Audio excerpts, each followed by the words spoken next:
Back here on the Cover 3 podcast, live on CBS Sports Network. Well, last year, the football season ended with Michigan and Washington, and now we are going to get a rematch, though the head coaches have changed.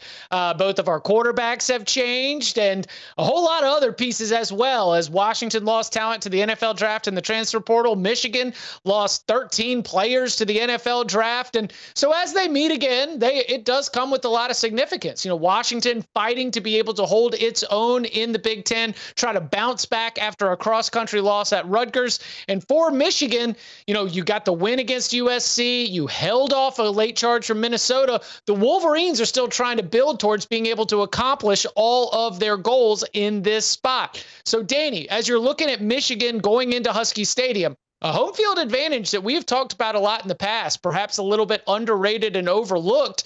You expecting Washington to be a tough out there in Seattle? I do, especially considering the limitations that Michigan still has throwing the football. I mean, they are we were talking during the break about some of the betting props you can get out there. And this is basically like remember Georgia Tech when they had Paul Johnson and their receivers would lead the country in yards per catch because they would just be big play machines. I mean, they're not even getting that yet at Michigan, but I think that's what they're evolving into as a team that's going to throw it maybe 10 to 12 times, and they just hope to connect on a couple big plays when the defense sells out and comes out to stop the run, and you get a pretty good opportunity over the top. Michigan has tried to dabble with Alex Orji throwing the football, and almost every single time they do, it is, if you're a Michigan fan, you're watching, covering your eyes like, oh my gosh, what's going to happen? And we saw a disastrous interception against Minnesota that really kind of allowed Minnesota to stay in the game and come back and make that to where it was a late game, onside kick that they didn't even get a good call, that they could have lost that game. So I think Steve Belichick, the Washington defensive coordinator, is going, I don't even know if he's seen this in the NFL, this type of attack. He's going to say, go ahead. And can they hold up against Mullings and Edwards is the question. Because if you can do that, which is easier said than done, and I don't know if they have personnel to do it, then all of a sudden the game gets really interesting. And I think that's what people are starting to realize and why the Wolverines find themselves an underdog on the road. Danny, it's funny you mentioned that because I'm pretty sure a very young Steve Belichick was on the sidelines for a game about 20 years ago when the Miami Dolphins and Ronnie Brown broke out the Wildcat for the first time against his dad with the Patriots. And Ronnie Brown scored 5 touchdowns and the Dolphins housed the Patriots there. Michigan is effectively running the Wildcat. But what I do like here about Michigan is that this looks like something they repped all fall camp, which is consistent with what a lot of us heard. Like, hey, it's not great passing, so it's going to be Orji. It's spread option stuff. And then I think Orji was probably just so bad in fall camp, they had to run somebody else out there. And it turns out like that wasn't a great plan. It didn't work. So they went back to what kind of worked, which was play great defense, run the ball, make the defense account for the quarterback in the run game, which changes your angles. It changes the math up front. And Michigan has been like somewhat effective with operating the offense, not the passing part of the offense. Dan is exactly right about that. But I'm interested in Washington here because they've been playing a lot of this bare front defense. And it was extremely effective in shutting down the Rutgers run game, at least in the early goings. And it was not until Ethan Kaliakmanis, the Rutgers quarterback, showed that he could hit some of those RPOs and make them pay with some of those like dart and glance stuff they were doing off the RPO, that Washington was forced to get out of those looks a little bit. So can Michigan make them get out of those looks? That is really one of the critical questions in this ballgame.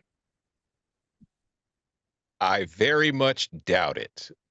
If you look at this Michigan offense in the 2 games with Alex Orji, yeah, they've won both games. Everything's great. But you look at how they've ranked nationally in just the last 2 weeks. Like they're scoring 1.92 points per possession, which ranks 84th nationally, but is also incredibly misleading because they had 2 possessions last week in which they had a 16-yard touchdown drive after a blocked punt and an 11-yard touchdown drive after a turnover. If you look at the other numbers, success rate, 34.7%. That ranks 113th. A 7.6% explosive rate, 123rd. And my favorite, since we love talking about this passing attack, a 3.3% explosive pass rate. That somehow doesn't rank last. It's actually 133rd of 134 teams. So I don't think Washington's going to have to change much about what they were doing defensively last week against Rutgers. What I do think Washington needs to change up is they better start making some field goals, because last week they missed 3 of their 4 field goal attempts in a game they lost by 3 points. Like, Washington was the better team than Rutgers in that game. The score did not reflect it. And that's been kind of a situation for Washington where they've been shooting themselves in the foot a lot. If you look at some of their offensive numbers, they're actually pretty decent overall. The problem is they get to the red zone and they don't finish drives, whether that means they've missed the field goal or they're just having to settle for field goals. They haven't done a good enough job. And I think special teams is killing them too, because I mentioned their field goal problem. That is a problem. But they're also dealing with, as far as punting, and we all know, Big Ten, you can't punt, you ain't going to win. And Washington has had problems with that, and that their punt coverage team is giving up big returns, and they're also not, getting return yardage themselves. And as a result, Washington's average starting field position on offense ranks 126th. So they're putting themselves in very bad situations on offense. They're unable to finish drives. Are they going to be able to solve that against Michigan? Because Michigan's special teams have been good. I just mentioned part of the reason that they had the short fields last week against Minnesota were a blocked punt. So it'll be interesting to see if the Huskies are able at home to perform better on special teams, to give themselves a situation to where they could kind of, if this turns into a field position battle, and I have a pretty good sense it's going to turn into a field position battle, can they perform better in that area to give themselves a better shot of pulling off the victory here? Because they are favored at home for now, but I also feel like if Washington wins this game, even how bad Michigan's been, it still will feel like an upset win for the Huskies. Yeah, I mean, they've still got to go get the win, which leads me to my next question, Tom. So Will Rogers, and you mentioned finishing drives being one of the issues preventing them not being able to have scores that match up with how they're able to move. I mean, we're talking 10 touchdowns, 0 interceptions. He's 74.8% passer. What have you seen from the Washington quarterback, and what does the Washington offense do well to your eye that allows them to be able to even set up those scoring opportunities, even if they're having trouble finishing them off at the end? I think Will Rogers plays a role in both of those, in that I think that offensively they stick to what he does well. He is an accurate thrower, but he does not have what anybody would consider an above average arm as far as arm strength is concerned. He could make the short throws. He puts them in the right places, and he doesn't make terrible decisions. Like, he's not mistake free, but his mistakes aren't like scratch your head, what in the world are you thinking, Will Levis kind of mistakes. The problem is once you get into the red zone, that arm strength becomes a serious problem, because you have much tighter windows that you're trying to force these throws into, and defenses are kind of just playing a zone and seeing if he can beat them, and they clearly don't trust him to do so. And then as far as getting the run going, they're just, kind of loading the box and daring Will Rogers to beat them, and he just really hasn't been able to do it. And the fact that he's not very mobile, as we saw when they tried that option run to the boundary against Washington State in the Apple Cup, he doesn't exactly have the legs that are going to put much fear of God into defenses either. So I think it's a whole number of issues that are really coming to a head in the red zone for the Huskies that they need to figure out ways to solve.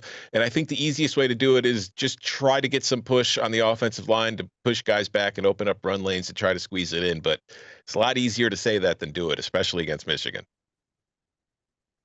Tom, you nailed it there, buddy. I mean, think about who they've played so far, opposing defensive lines. Northwestern had a lot of guys out.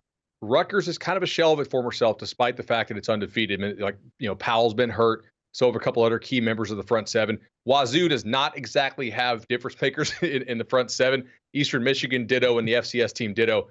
And then here comes Michigan. Like, Washington on a down-to-down basis has been pretty awesome.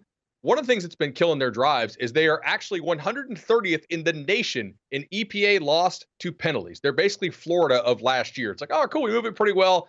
And then we shoot ourselves in the foot repeatedly in almost every single game. That's actually from the Tom Fernelli custom stat that we have in our CBS database. I was looking for it. I was like, oh, Tom created this. Pretty cool. So can this Washington offense, can it function if they're getting pushed back? So far, I've always kind of thought this O-line may not be great, but nobody's been able to expose them yet. If Michigan wins this ball game, it's like Mason Graham and those dudes, it's because they whip Washington up front, right? That's the real critical decider of this thing for me. Mason Graham, Kenneth Grant, the interior of that line can make it a long day for Will Rogers. I don't think we should be surprised that Will Rogers made good decisions with the football. He's got 13,000 career passing yards, of which came in the SEC when he was faced with a lot of pressure when he was at Mississippi State. So I think he'll have that knowledge of where to go with the football. But I think that's one where that defensive front can be so disruptive. That's what concerns me with Washington in this matchup. Love that. You can watch that on Saturday night. Again, Michigan and Washington. Check out the Locks Pod on Thursday. See if anybody's got any picks. And coming up on the other side, some teams haven't gotten off to the best start. Well, we've identified a couple that might be set for a bounce back as we get into October and the rest of the regular season. We'll tell you who that is next.